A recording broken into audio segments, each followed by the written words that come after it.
السلام علیکم ورحمۃ اللہ وبرکاتہ۔ بیٹی قیمتی ہے یا زمین؟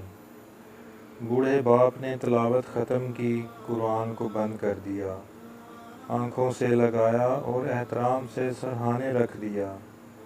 ایک نظر سب پر ڈالی اور کہنے لگا، میں اپنی زندگی گزار چکا ہوں، اس سے پہلے کہ آنکھیں بند ہو جائیں۔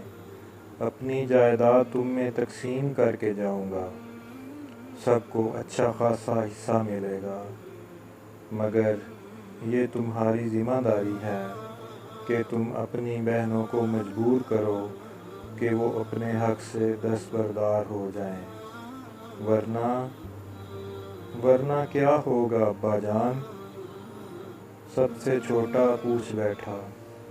بوڑھے باپ کے چہرے پر کئی تلخ لہریں آئیں اور گزر گئیں۔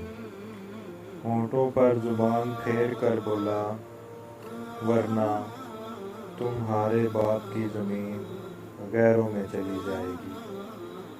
چھوٹا ذرا خودسر سا تھا، پوچھنے لگا، ابا جان، بیٹی کو جائیداد سے حق دینے کا حکم تو خدا کا ہے، کیا خدا کو یہ علم نہ تھا کہ بیٹی کو حصہ دینے سے زمین غیروں میں چلی جائے گی؟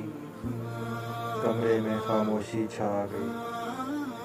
کسی کے کچھ بولنے سے پہلے وہ پھر بول اٹھا، بیٹی کو زمین دیتے ہوئے آپ کو لگا کہ زمین غیروں میں چلی جائے گی، مگر داماد کو بیٹی دیتے ہوئے آپ نے کیوں نہ سوچا کہ بیٹی غیروں میں چلی جائے گی؟